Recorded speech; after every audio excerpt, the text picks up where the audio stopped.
90 minutes business, l'invité.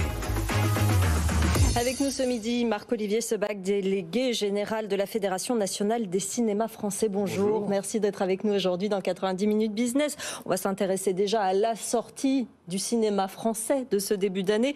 Astérix et Obélix, l'Empire du Milieu. Il y avait déjà eu une très bonne journée mercredi dernier. Ça donne quoi? Presque une semaine. Dimanche soir, c'est-à-dire que les entrées du week-end, Astérix dépasse désormais les 1 600 000 entrées, ce qui est vraiment fort. On pense qu'il va finir la semaine à 2 millions d'entrées. Oui, c'est un bon démarrage. C'est un très bon démarrage et qui augure à coup sûr que ce film fera au minimum autour de 4-5 millions d'entrées, voire plus, puisque les espoirs du producteur vont au-delà, bien sûr, mais c'est un très bon démarrage. Et puis les vacances commencent, la première zone de vacances commence, et c'est un film typique pour les vacances, où les grands-parents ou les parents emmènent les enfants. Donc c'est vraiment un bon début de semaine pour Astérix. Est-ce que, comme l'a dit Guillaume Canet à la sortie du film, le sort du cinéma français dépend un peu du succès de ce film? On rappelle que le budget est pharaonique, 65 millions d'euros. Il avait peur que si c'était un échec, les investisseurs n'investissent plus dans le cinéma français. C'est une réalité ? Alors je pense que ça marque surtout l'attachement de Guillaume Canet à ce film, plutôt que la vie globale du cinéma. C'est très bien qu'il ait beaucoup d'ambition et qu'il se réalise, ses ambitions se réalisent, donc on est très heureux pour ce film et pour les salles de cinéma et pour toute la filière du cinéma. Mais il y a d'autres films français qui arrivent, dans lesquels il y a beaucoup d'espoir aussi.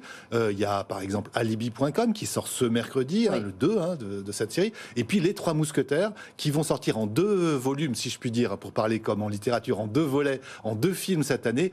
Un début avril pour les vacances de Pâques et puis un à la fin de l'année. Et il y a beaucoup aussi dans ces films français à très gros budget, il y a aussi beaucoup d'espoir dans ces 2 films-là. Puis il y a plein d'autres films qui marchent très bien. Tirailleurs, par exemple, le film avec Omar Sy a dépassé le million d'entrées ce week-end. Donc, alors que c'est un film qui est plus difficile, qui est un thème beaucoup plus grave. Et puis, par exemple, il y a un film à réessai qui est sorti mercredi dernier qui s'appelle After Sun, qui sort sur quelques salles et qui est complet dans toutes les salles dans lesquelles il est proposé. Jean-Marc Daniel, c'est ce que vous disiez, il faut des bons films. Il faut des bons films, exactement, oui. Moi j'aurais 2 questions. La première question, il faut qu'il y ait des salles, des offres. Est-ce que le nombre de places, parce qu'il faut des salles, puis il faut qu'il y ait de la place dans les salles aussi, a plutôt tendance à stagner ou à augmenter ou à reculer par rapport le nombre de places disponibles il augmente, puisqu'il y a 6000 écrans, plus de 6000 écrans désormais en France, 6000 salles de cinéma dans 2000 cinémas. Et chaque année, il y a des nouveaux cinémas qui se construisent, des cinémas qui sont rénovés. Il y a un énorme effort de la filière pour rénover et construire de nouveaux cinémas. Et par contre, le nombre de places, de fauteuils disponibles est à peu près le même, alors qu'on augmente le nombre de salles parce qu'on prend plus de confort, plus d'espace pour les spectateurs. Mais il n'y a pas du tout de diminution du nombre de fauteuils. Non, ça pas du tout. Et la deuxième question, justement, pour qu'il y ait de bons films, on parle du cinéma français.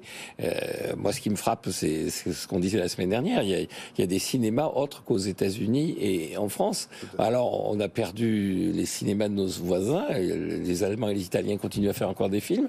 Et sans parler alors des Indiens, du Nigeria, dont j'aime beaucoup le cinéma. Pourquoi est-ce qu'on les voit pas, ces films? Mais vous aviez pu voir en fin d'année dernière la Conspiration du Caire, par exemple, un film égyptien tourné avec les Suédois, mais un film égyptien quand même, et qui a fait plus de 500 000 entrées. Exactement, c'est absolument extraordinaire pour ce type de film. Mais non, ces films sont là. L'Immensità, au mois de janvier, est sorti ce film avec Penelope Cruz qui s'appelle L'Immensità, qui est un film italien. Vous avez ces cinématographies-là, mais dans beaucoup de pays européens, la production de films, la production cinématographique a beaucoup baissé.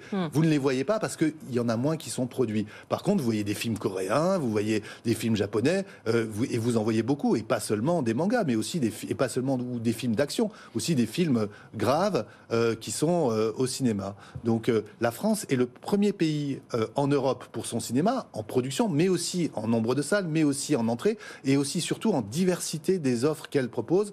Chaque année, en tout cas en 2022, pour vous donner un chiffre récent, il y a eu 40% de part de marché pour le cinéma américain, 41% pour le cinéma français, donc juste un peu plus, et donc 20% pour les autres pays, dont sont les pays auxquels vous faites référence. Est-ce qu'on peut dire qu'on a récupéré le public d'avant-pandémie ?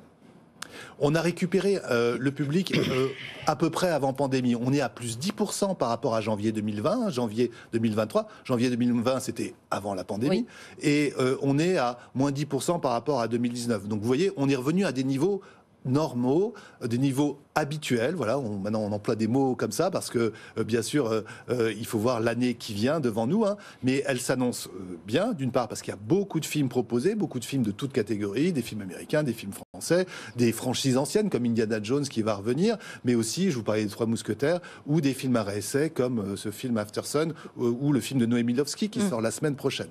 Donc il y a beaucoup de choix pour tous les publics et l'industrie culturelle, l'économie culturelle, l'économie du cinéma, c'est une économie de l'offre. Si vous offrez des bons films, comme vous le disiez à l'instant, là, vous avez beaucoup de spectateurs et des bons spectateurs qui reviennent parce qu'ils ont le plaisir d'être heureux au cinéma. C'est-à-dire qu'il faut à la fois leur proposer et aussi qu'ils soient satisfaits. C'est cette économie du désir dans laquelle on est dans l'industrie culturelle. Moins soumise finalement aux difficultés du pouvoir d'achat. Vous le disiez tout à l'heure, on a moins de salles, mais elles demandent plus d'espace. On est mieux installé dans les salles. On est prêt à payer 15 € par exemple pour une salle qui propose des fauteuils allongés. Je pense à certaines salles dans la capitale. C'est quand même une somme, 15 €, c'est plus que l'abonnement Netflix d'un mois. C'est vrai qu'on compare souvent au streaming. Les spectateurs sont prêts à ça aujourd'hui pour retourner au cinéma de toute façon, pour l'instant. Alors, à l'instant, je vous disais, l'économie culturelle, c'est une économie du désir. Ouais. Il y a le film qui fait envie, il y a la salle qui doit faire envie. Et le prix, vous parliez de 15 €, ça reste modéré par rapport à tous les loisirs à l'extérieur de chez soi. Lorsque vous allez à l'extérieur de chez vous, vous allez au stade, vous allez au concert, ça sera forcément plus cher que d'aller au cinéma. Et pour 2 heures, 3 heures de spectacle, dans une salle de cinéma, c'est un prix qui reste modéré. La moyenne française étant autour de 7 €.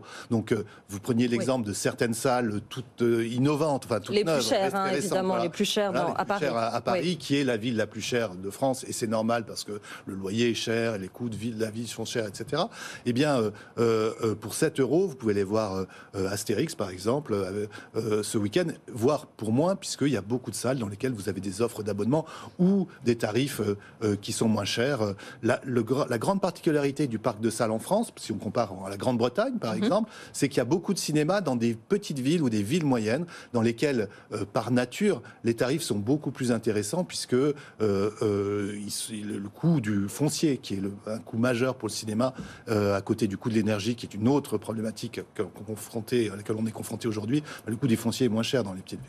Jean-Marc, une question ? Oui, justement, dans ces cinémas qui continuent à subsister, il y a beaucoup d'éléments associatifs, la population s'en empare. Est-ce que le secteur réussit à trouver son équilibre entre les grandes chaînes de salles et puis ces petites salles? Est-ce qu'il y a une économie parfaite du nombre de salles qu'on doit avoir, ou est-ce que... Oui, tout à fait. Vous employez le mot rester, ces salles qui restent. En fait, non, elles ne restent pas, elles se développent elles-mêmes. C'est-à-dire qu'on a l'augmentation du nombre de salles en France. Il est alimenté par les grands circuits et aussi tout le réseau de salles petites et moyennes, privées, associatives, municipales, hein, et qui se rénovent et qui se développent. Je pense par exemple au cinéma de Bernay qui vient d'être rénové, qui est tout neuf en Normandie. Donc là, c'était un monosalle, il est devenu un 3 salles. Et donc là, on a le cas typique d'une offre renouvelée. Le cinéma, c'est une offre de proximité. Proximité dans son parcours de vie, son parcours quotidien, que ce soit dans les petites villes, dans les périphéries des grandes villes ou dans les centres-villes des grandes villes.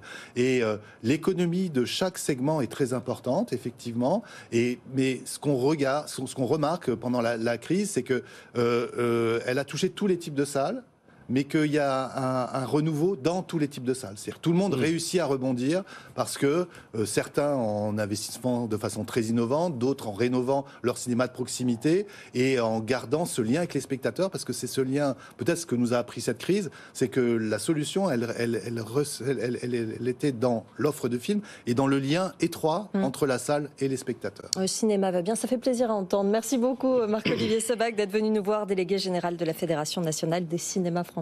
Merci. Vous reviendrez nous voir évidemment en cours d'année.